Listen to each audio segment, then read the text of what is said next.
Du Rhône. Manuel Bompard est donc notre invité ce matin sur France Info. Il répond aux questions bien sûr d'Alix Boudiaguet. Oui, on va naturellement revenir sur la prestation d'Emmanuel Macron. C'était hier soir sur France Télévisions. L'interview politique de la matinale. Manuel Bompard, bonjour. Bonjour. Merci beaucoup d'être avec nous ce matin. J'imagine que vous avez écouté Emmanuel Macron hier soir et j'imagine aussi que vous n'avez pas été convaincu par lui. Non, j'ai pas été convaincu parce que le pays est dans une situation qui est une situation difficile, avec ces blocages de raffineries, cette difficulté à trouver du carburant pour les Françaises et les Français. Et j'attendais de lui qu'il tape du poing sur la table et qu'il oblige les groupes en question, notamment le groupe Total, à ouvrir enfin les négociations et surtout à accorder les renégociations salariales qui sont demandées par les salariés de ces entreprises. Il a tout de même renvoyé la responsabilité Total et Esso, justement, dans la manière de mener ces négociations. Il a reconnu que, effectivement, ces groupes avaient une responsabilité, mais le rôle d'un président de la République, comme le rôle du gouvernement, ça ne peut pas être seulement de taper sur la tête des salariés en disant réquisition. Il doit être de forcer, de permettre, en tout cas, si le dialogue social n'est pas possible dans l'entreprise, faire en sorte qu'il puisse avoir lieu. Et donc, s'il le faut, se mettre lui-même à la table des négociations avec les entreprises et les syndicats. Effectivement, depuis hier, 4 salariés de dépôt de carburant Esso ont été réquisitionnés. D'ailleurs, une majorité de Français sont favorables à ces réquisitions. Hier soir, Emmanuel Macron, il a justifié ces réquisitions quand le dialogue social, justement, n'a pas abouti. Donc, quand le dialogue social n'a pas abouti, on décide que c'est de la faute des salariés. Non, c'est pas ce qui s'est passé dans la situation actuelle. La situation actuelle, c'est que depuis plusieurs semaines, vous avez des salariés de ces entreprises qui se sont mis en grève pour demander une augmentation de salaire, qui est légitime. Quand vous êtes dans un groupe comme Total, qui a réalisé 18 milliards d'euros de bénéfices sur le premier semestre et qui s'apprête, qui a déjà annoncé qu'il allait verser 3 milliards d'euros de dividendes à ses actionnaires, quand vous avez le patron de cette entreprise qui s'est augmenté de plus de 50% son propre salaire, que des salariés de ces entreprises demandent que leur salaire à eux soit augmenté, c'est des revendications qui sont légitimes. Ça fait 3 semaines qu'ils sont en grève. Le groupe Total refusait toute négociation. Enfin, depuis dimanche, parce qu'il y a eu la grève, le groupe Total accepte d'ouvrir ces négociations. Donc la responsabilité, elle peut pas être portée, elle peut pas être mise sur le dos des salariés. S'il y a une responsabilité de cette situation de blocage, c'est celle des directions de ces entreprises qui doivent maintenant céder du terrain. Mais lorsqu'on voit par exemple que sur le site de Gravenchon en Haute-Normandie, il y a seulement 20 grévistes CGT sur 2000 salariés. Mais alors d'abord, sur ce site, il y a des activités qui sont des activités différentes. Si on pense qu'il n'y a pas beaucoup de grévistes ou si on pense que ce mouvement est ultra minoritaire, expliquez-moi pourquoi les raffineries ne tournent pas. Ils sont à des rôles clés. Et donc c'est bien la preuve que ce sont des personnes qui sont indispensables pour faire fonctionner ces raffineries. Donc ce sont bien des personnes qui ont une responsabilité dans les bons résultats de l'entreprise et donc qui doivent pouvoir en tirer du bénéfice, qui doivent pouvoir aussi en récolter un peu les fruits. Ça peut pas être juste le patron qui s'augmente de 50% et les salariés, on leur dit vous aurez des augmentations plus faibles que l'inflation, c'est pas possible. Mais du coup, vous dites quoi aux aides-soignants, aux infirmiers libéraux, aux transports scolaires, à tous ces gens qui ont besoin de leur voiture pour travailler, pour gagner leur vie et qui vont pas toucher de salaire? Et je leur dis, je comprends la difficulté à laquelle vous êtes confrontés, mais contrairement à ce qu'on essaye de vous dire, la responsabilité, c'est pas celle des salariés de ces entreprises. C'est celle des directions, c'est celle du gouvernement qui n'ont pas permis que ces négociations puissent avoir lieu et puissent aboutir sur des augmentations de salaire. Pour le reste, il y a des stocks stratégiques en France. Et donc, pour les secteurs de l'économie qui sont indispensables à l'intérêt général, on peut débloquer ces stocks stratégiques. C'est tout à fait possible de le faire. Emmanuel Macron, il parle d'un retour à la normale dans la semaine prochaine. Est-ce qu'il s'avance trop? Mais bien sûr qu'il s'avance trop. Écoutez, Emmanuel Macron et son gouvernement, ils ont voulu faire les malins en disant on va réquisitionner des salariés de l'entreprise. Le lendemain, il y avait de nouvelles raffineries qui rentraient dans le mouvement de grève. Vous avez peut-être observé désormais qu'il y a des centrales nucléaires, des salariés de ces centrales nucléaires. Là encore, il est question des salaires. Vous pensez qu'il va y avoir une contagion? Elle est là, elle est sous nos yeux. Il y a une date de mobilisation, si j'ai bien compris, de grève qui s'annonce pour mardi prochain.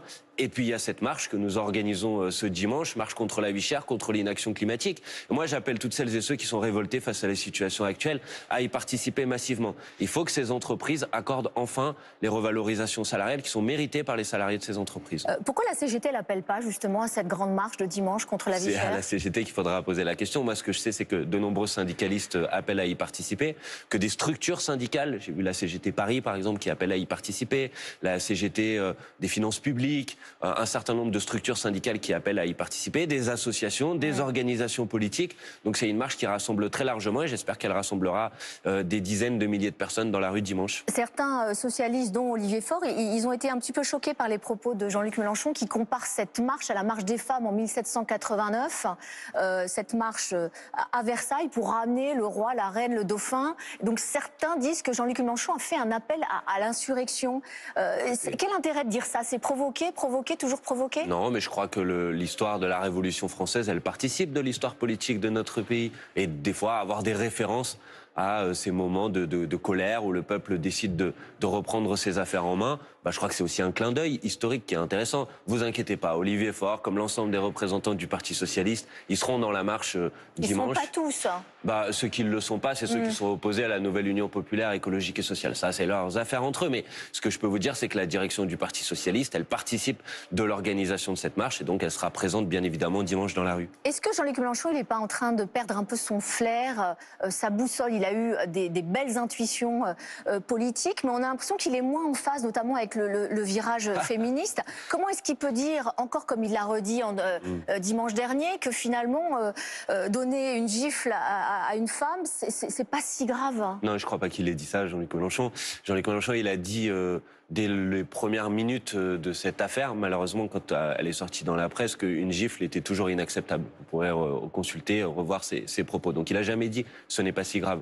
Mais il n'y en a pas de deuxième. Donc, pour le reste, j'observe que Jean-Luc Mélenchon, c'est toujours après qu'on dit qu'avant il avait des intuitions, qu'il était bon. Sur le coup, on nous dit toujours que de toute façon, c'est un problème pour la France insoumise. Il a fait 22% des voix à l'élection présidentielle. C'est le résultat le plus important que notre famille politique n'ait jamais réalisé. Donc Jean-Luc Mélenchon, il participe du paysage politique. Il est toujours indéboulonnable. Mais c'est pas indéboulonnable, c'est toujours une figure éminente de la France insoumise. Et il a contribué aussi à faire émerger d'autres figures de la France insoumise. Et c'est très bien, parce que pour gouverner le pays, ce qui est notre objectif et notre volonté, il faut avoir une équipe, il faut avoir un gouvernement potentiel. Et nous avons des personnalités brillantes dans les rangs de la France insoumise pour faire ce travail.